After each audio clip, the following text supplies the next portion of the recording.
Gue naik ke Gunung Sindoro cuma berdua sama teman gue, Raka. Awalnya sih cuma buat nyari footage alam buat konten. Udara waktu itu enak banget, anginnya adem. Matahari juga nggak terlalu terik. Cocok buat jalan santai. Tapi dari awal ada sesuatu yang kerasa beda. Jalur pendakian yang biasanya rame sama suara orang ngobrol, ketawa, atau sekedar saling sapa. Waktu itu benar-benar sepi. Bahkan terlalu sepi sampai gue dan Raka cuma bisa saling mantau jalur sambil sesekali lempar candaan. Biar suasana nggak terlalu dingin. Pas kami mulai jalan, gue sempat ngeliat ke belakang buat mastiin ada pendaki lain. Tapi base camp pelan-pelan makin jauh dan gak ada tanda-tanda orang nyusul dari belakang. Hari itu kayak cuma kami berdua yang niat naik. Gue sempat ngomong, sepi amat ya Rak? Biasanya pos 1 aja udah kayak pasar. Kalau hari libur, Raka cuma nyengir sambil ngecek strap kamera di dadanya. Ya, lumayan lah, enggak banyak noise, bisa fokus bikin footage. Awalnya gue setuju-setuju aja, tapi begitu kami makin jauh dari pos pertama, rasa sepi itu berubah jadi agak janggal. Bukan cuma karena gak ada orang lain, tapi lebih ke suasana di sekitar jalur. Angin awalnya masih berhembus pelan, tapi begitu masuk daerah dengan pepohonan yang lebih rapat, angin itu tiba-tiba hilang. Gue bahkan bisa dengar suara seret sepatu gue sendiri di tanah. Jelas banget, harusnya di gunung, apalagi di daerah pepohonan, angin selalu ada. Tapi kali ini enggak, sunyi, hening, enggak wajar. Gue jalan sambil sesekali ngusap tengkuk gue yang tiba-tiba meremang. Raka yang jalan sedikit lebih depan sempat nengok dan bilang, "Lo kenapa? Kok kelihatan tegang banget?" Gue cuma nyengir nggak jelas. "Enggak, apa-apa, cuma agak nggak enak aja." Raka ketawa kecil. "Lo kebelet pipis kali." Tapi candaan itu nggak ngaruh apa-apa. Gue tetap ngerasa ada sesuatu yang aneh. Setiap kali kami berhenti buat minum atau tarik napas, gue ngerasa kayak ada yang ikut berhenti di belakang. Awalnya gue mikir cuma sugesti, tapi lama-lama makin jelas. Kayak ada langkah lain yang ngejaga jarak. Nggak terlalu dekat, tapi cukup buat bikin gue ngerasa nggak sendirian. Gue sempat mau ngomong ke Raka, tapi takut dibilang halu, jadi gue tahan. Sampai akhirnya dia sendiri yang bilang hal yang sama. Dia mendadak berhenti sambil ngeangkat tangan, tanda dia dengar sesuatu. "Lo denger?" Dan gue langsung fokus. "Denger apaan?" "Kayak ada yang ngikutin." Gue berdiri diam. Suara napas gue sendiri kedengeran sampai ke telinga. Dan waktu itu benar-benar gue denger selangkah, selangkah, selangkah. Suara langkah pelan tapi berat. Kayak orang yang jalannya malas atau kecapean. Tapi suaranya jauh lebih pelan dari langkah manusia biasa. Ini bukan suara sepatu nabrak batu, tapi lebih kayak beratnya tubuh yang dipindahin dari satu titik ke titik lain. Pelan banget. Gue spontan nengok ke belakang sambil ngira ada pendaki lain yang baru nyusul. Tapi jalurnya kosong, benar-benar kosong. Pepohonan gelap di belakang cuma berdiri diam tanpa goyangan angin. Raka langsung nyeletuk, "Udah, lanjut aja, jangan dipikirin." Tapi nada suaranya sendiri kedengeran gak yakin. Kami lanjut jalan sambil sesekali ngeliat kanan kiri. Langit mulai berubah warna, matahari makin turun. Harusnya masih sore banget, tapi cahaya mulai menipis. Bukan seperti mau malam, lebih kayak ketutup sesuatu. Dan bener aja, beberapa menit kemudian kabut datang dari arah jalur depan. Kabutnya tebal, turun cepat banget, jauh lebih cepat dari kabut gunung normal. Gue berhenti sambil garuk kepala. "Lah, kok cepet banget kabutnya?" Raka ngecek jam tangannya. "Ini belum jam 4. Gue maju pelan sambil lihat kabut itu makin dekat. Gue pikir cuma kabut biasa, tapi ada satu hal yang bikin gue merinding total. Di balik kabut itu ada bayangan seseorang sedang berdiri, diam, kaku, tegak lurus di tengah-tengah jalur kayak nunggu kami lewat. Awalnya gue lega. Oh, pendaki lain. Gue sempat lambaikan tangan dan ngangkat suara. Bang, permisi Ja, tapi nggak ada respons. Bayangan itu tetap berdiri tanpa gerak. Kami makin deket. Dan bayangannya makin kelihatan jelas. Tapi bukan makin normal, makin aneh. Tinggi banget. Mungkin hampir 2 meter. Badannya kurus dan kaku kayak batang pohon. Bajunya lusuh dan warnanya pudar. Nggak jelas itu jaket pendaki atau baju apa.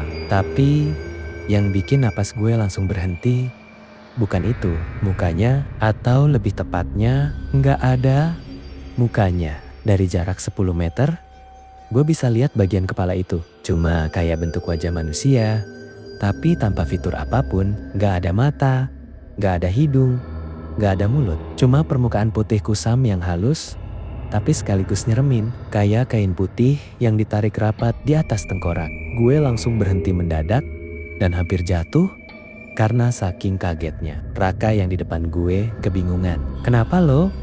Dia belum selesai ngomong. Tapi begitu dia ngeliat ke depan, dia langsung diam. Mulutnya terbuka sedikit, matanya melebar. Gue bisa lihat dengan jelas, bulu tangannya berdiri semua. Kami gak berani gerak. Sosok itu tetap berdiri. Tapi rasanya dia sedang menghadap ke arah kami. Gimana bisa?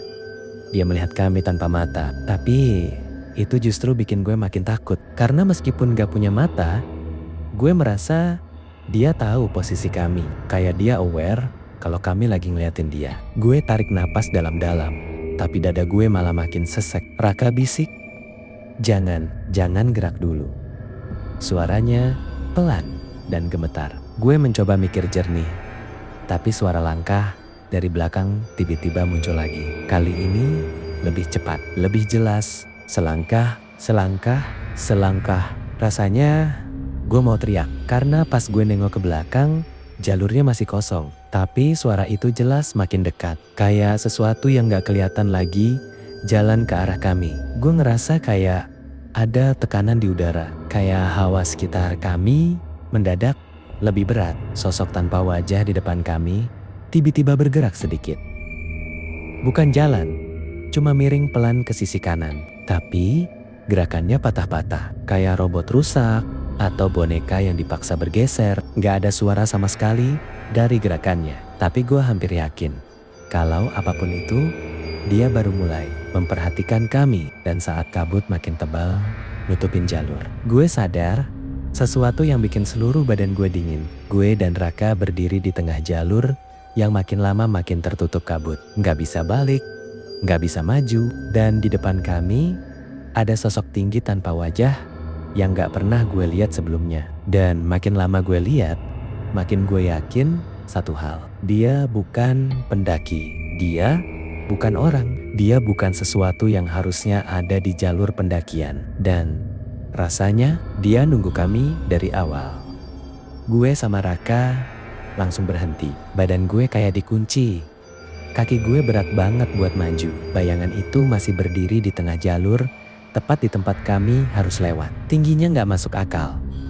Lebih tinggi dari manusia normal. Badannya kurus panjang kayak batang pohon. Tapi ada sesuatu yang bikin bentuk tubuhnya terlihat salah. Kayak orang yang dipaksa berdiri setelah terlalu lama dilipat. Jaket gelap yang dia pakai juga lusuh banget, kusam, dan bentuknya melekat aneh di badannya. Seolah gak ada daging di bawahnya. Tapi yang paling bikin gue gak bisa berpikir jernih adalah mukanya. Atau tepatnya ketidakadaan muka itu. Kosong, putih, pucat, licin, dan seolah permukaannya agak berdenyut halus. Kayak kulit yang gak hidup tapi dipaksa nempel. Gue ngerasa mual waktu sadar bahwa itu bukan topeng. Itu bagian dari dia. Rak, itu apaan? Suara gue keluar kayak bisikan orang mimpi buruk.